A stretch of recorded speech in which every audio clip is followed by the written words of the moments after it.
and I was going back over yet again my father's apparent death in 1994. If I ignore, because I've been through it so many times before, the sequence of events leading up to his very sudden diagnosis of terminal cancer, immediately after Fiona's inquest, to be precise. If I ignore that, I'm left with the fact that Tickhill Hospital sent him to his son's house to be cared for by his daughter-in-law, in other words, his son's wife, who had some nursing training, but, correct me if I'm wrong, never qualified as a nurse, and I, for one, would have hated to be nursed by her. She had all the empathy of a reptilian. And I did always think that, only now I can say it.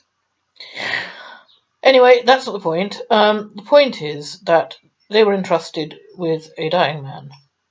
And more to the point, much, much more to the point, they were entrusted with piles, and I do mean piles, of what I was told was morphine.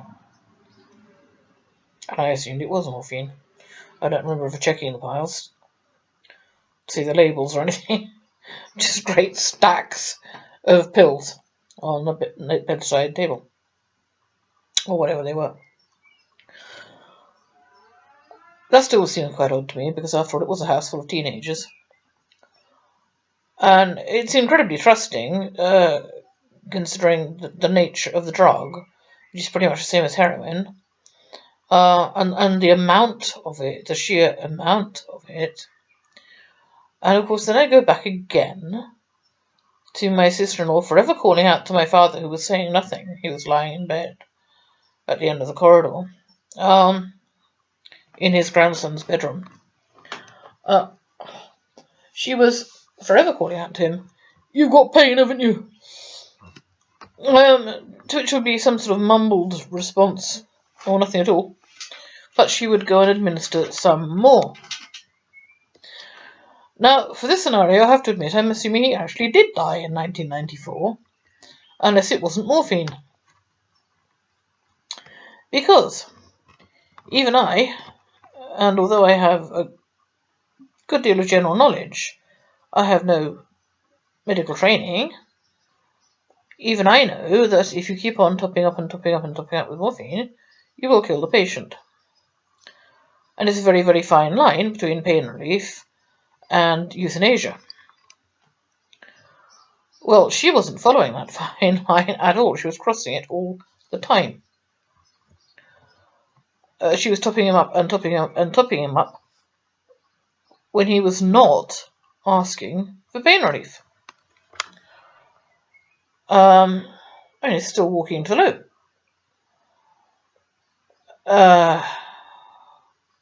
He wasn't bedridden. What he was, most of the time that I was there, was out of his skull on drugs. It was very difficult to get any sense out of him. And yet my brother appears to have done so. But then again, my brother spent so long sitting on the end of his bed that his wife complained about it.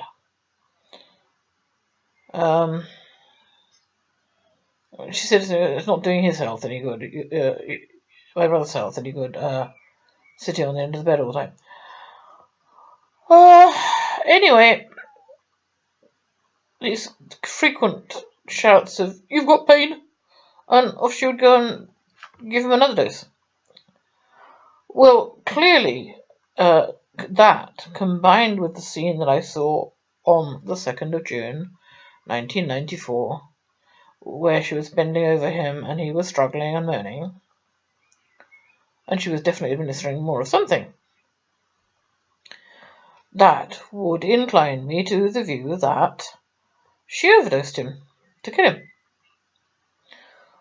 Then you could get into arguments about whether she intended it to be merciful or whether she simply wanted to get her hands on his money, and I would incline to the latter view. Simply because she didn't have any mercy. I can only describe the relationship between she and my brother as sadomasochistic. And that is something I did say in my book long ago as well, so nothing to do with the recent failure of reconciliation.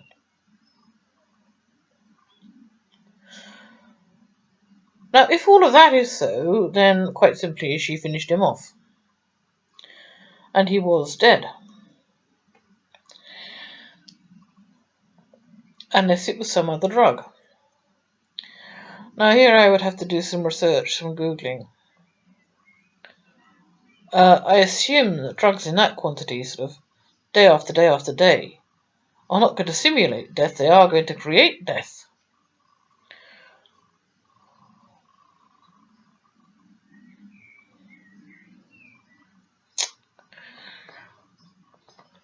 And yet, I still find it hard to believe that the two Dick Oakleys were not one Dick Oakley. This could very easily take me into the realms of the supernatural, and I don't really want to follow that at the moment.